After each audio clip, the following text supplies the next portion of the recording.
Okay, so I'm here with Aldo Borromei, a man who has spared no time living, as we probably should with our, little time here. An artist, a musician, a linguist, the list goes on. But let me just pass it off to him so he can much better explain his human experience and his background. Thanks, Rob. I need to start way back when I got interested in music and improvising.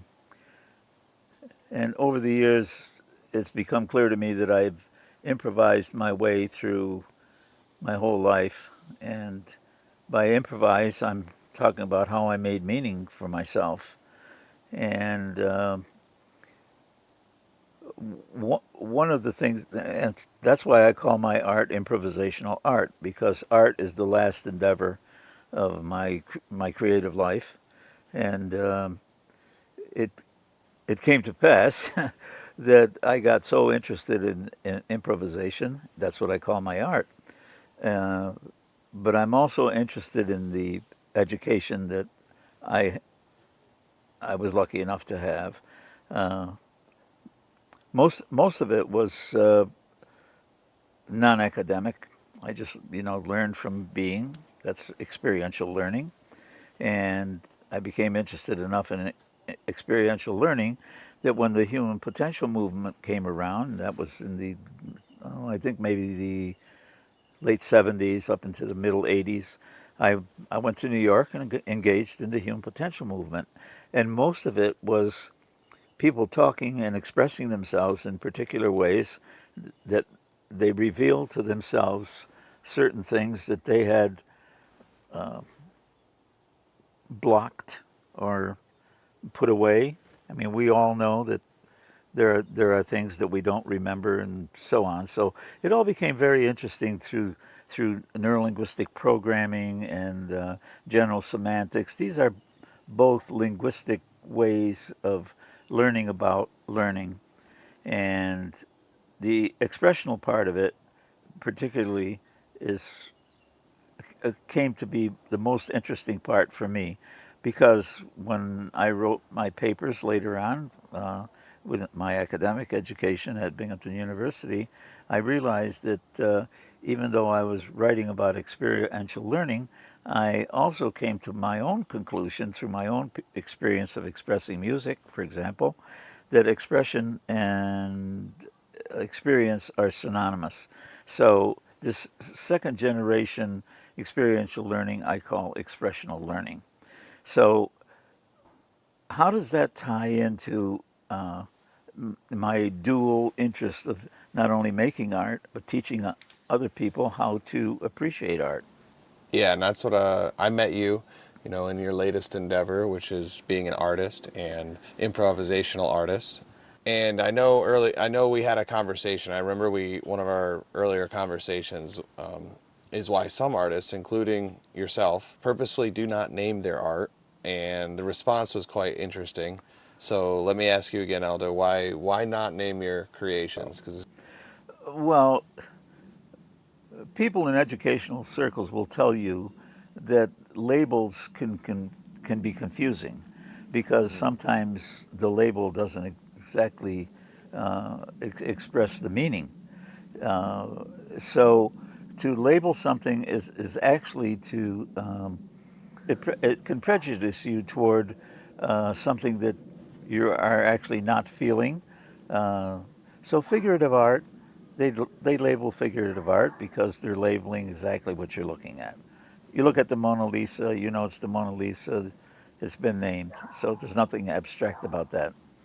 So this capacity to abstract that comes from the discipline of general semantics is something that I wasn't aware of, because I wasn't aware of my own capacity to abstract.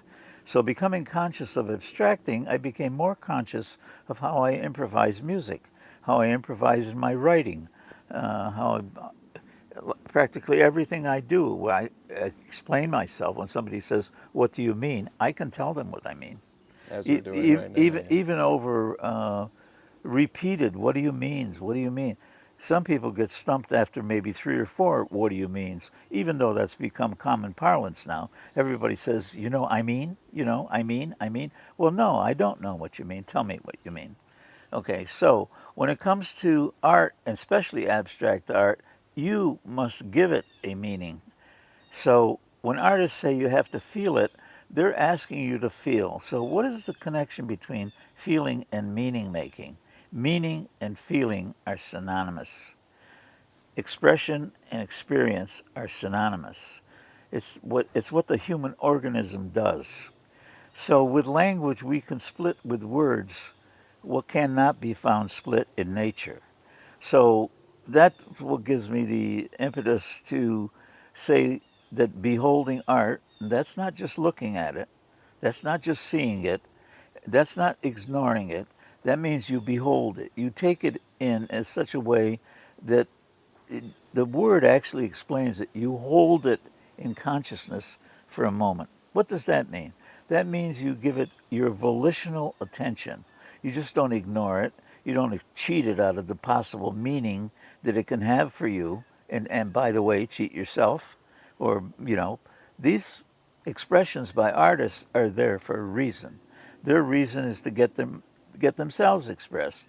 So, what happens between improvisational art and the observer who is trying to behold it, make meaning of it? When you say it like that, so you go to a museum and you walk in there, it's a curated experience. A lot of it is probably non-abstract, just objective art with names and things like that. Are you saying that's an entirely different experience than if you had something, say, in your home where you're able to grow and personalize it more?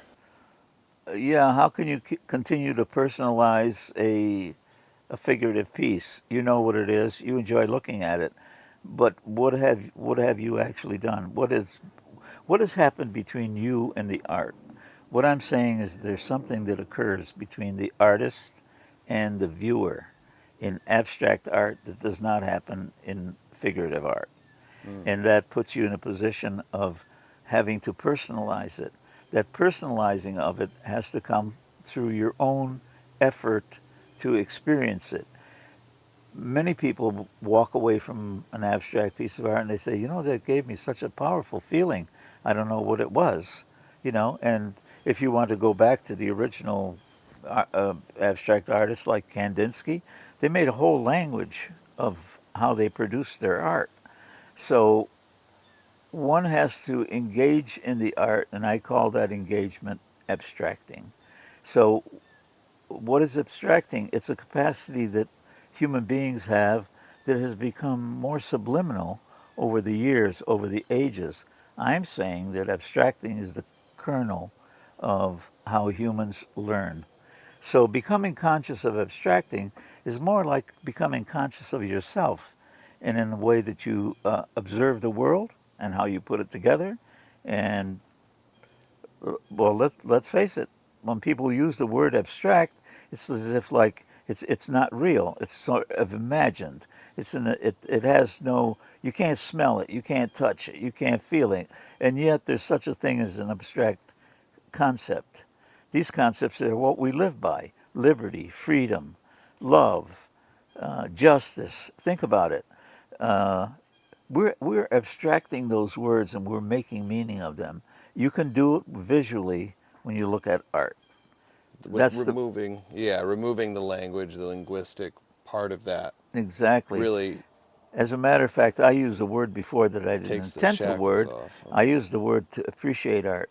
I'm not talking about abbreviation. That was a little mistake that I made because I'm talking about an experience that is contemporary to you and the art in that moment, face to face. What is going on between you and the image? I love that. So pulling, abstracting, pulling meaning, pulling feeling, it being non-objective. I don't know if I'm confusing with another conversation we had before, but you did mention one time something about museums being pretty much what was it? Imprisoning art. Yeah, I know I didn't. I I'm use just the word still stuck. imprisoned. I forgot what that exactly was about. Forgive me if it was Yeah, not because it relating, but takes time. It takes a little bit of time. You need to live with. need to live with someone. You need to live with something to learn to to to give it meaning, to personalize it, and that's why I talk about human development in such a way is that to personalize the meaning of your own life. So that's the idea of expressional learning, something that came to pass in my own life, and that's what I put together between my experiential learning and my Ways to express your creativity. yeah. I mean, that's what you're creative. That's the thing. And People are abstracting and creating all the time. They just don't know to what degree that it's being done. And sometimes the language doesn't. The language means the labels. All the labels that you're giving do not cover the territory. So the language. like, Here's what I'm trying to express. There's a saying that the label the label is not the territory. The map is not the territory.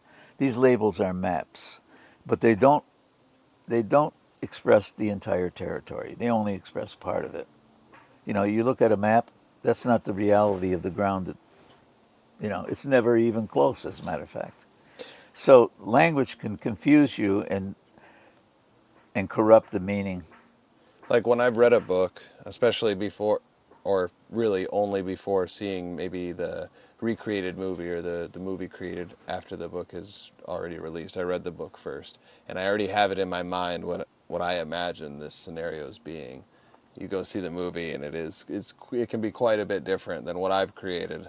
So with my abstraction, could be entirely off of potentially somebody else's, or that's Yeah. what I've created through my Well, experiences, through my learning. I use the word personal development, and it's personal. It means that it's individual. We all have a personality. We all are a person, but each one is different, and each one is individualizing themselves over lifetime. Hopefully, sometimes we get caught up in things that maybe don't represent the world in the way that you've put it together. So knowing that you could be abstracting something in a way that's not consistent with reality, with nature, wouldn't you want to know that? you Yes. know so when you're abstracting and you have that freedom when you're reading a novel to create every person you're abstracting, you are actually co-creating with that author.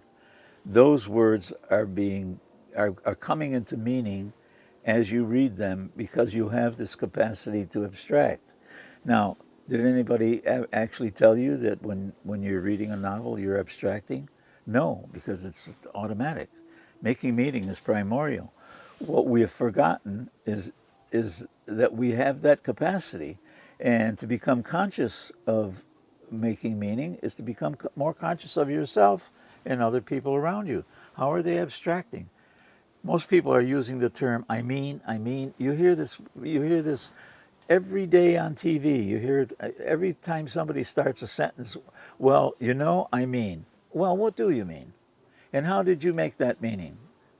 So that's the question I ask a person: is that wouldn't you like to know how you make meaning? After all, that is the coin of existence. That our human capacity is about making meaning of our universe, our internal universe, our well. Let's stop there because does live in two universes, internal and external. So, beholding art is personal development. I have asked people to improvise my art, to make meaning. I don't say make meaning of my art. I say co-create. Co-create with me. You bring my art into meaning for yourself. I'm giving you something. You can either take it or leave it, but I'm suggesting you may be leaving it without knowing how important it can become to you. Or any artist. I'm not the only person I'm talking about. I'm talking about art in general as it is available to human beings. You know, you don't need to be separate from art. Abstraction is a thing we do, and even artists that say things like abstract expressionism, they give it a label. Yeah, it's abstract, but it's also an expression. And you can have an expression of your own with every piece of abstract work that you have. And you've mentioned before about high quality recreations, especially nowadays with technology the way it is. I believe it was Giclée, Right. having something like that. And I have one at home as well. It's a Giclée reproduction, but very high quality, doesn't fade. That's something that you're a big proponent of, and you believe that people who are into art or collecting probably should have these high quality reproductions, something they can sit with Absolutely. If you buy a a long record, period of you have the time. recreation, you can do that. If you have a book, you can recreate it. Yeah. You know, if you listen to a song that you like, you can sing it. You can do all of that. You know, it's yours. You belong to it, it belongs to you. So there's something about all of that connection that I think the art world has not promoted. And I don't know the reason. That's why I say that some of these masterpieces are imprisoned. And that you can go to a store and not even know that you think you're buying a piece of abstract art. Does it have the potential or the potency to hold your attention? It won't. I will guarantee what you buy in a big box store, even though it may be, you say, hey, well, that's an abstract thing, and it could have a temporary, I guess. well, it's decorative. Yeah. So, you know, Yeah. it's the fact that it's something is decorative, you know, abstract, not only abstract artists, but any artist will say, don't call it decorative. You know, don't call it some kind of, just like you buy a little bauble Yeah. or something like It that. matches. Yeah, Yeah. this is something more serious. Right. So I think the seriousness of how art has been treated in the marketplace and how certain art is promoted and given its monetary value is left wanting for the general public. I think that art is a great way to learn more about yourself. That's why I call it, Beholding art. yeah, beholding art as personal development. Yes. I appreciate you taking the time and kind of talking with me. We did mention there was, or maybe did not, but there was a news article done on this very thing as far as not naming art, especially abstract art. And I'll leave that in the description. That'll be in the description, as well as anything else that maybe we came up or we talked about. But thank you for talking with me, Aldo, and I hope to have a lot more of this between you and I and able to share with others. Oh, I hope we do because I can talk about this at length, and I would like to have the opportunity to talk at length You about guys the. want coffee or something?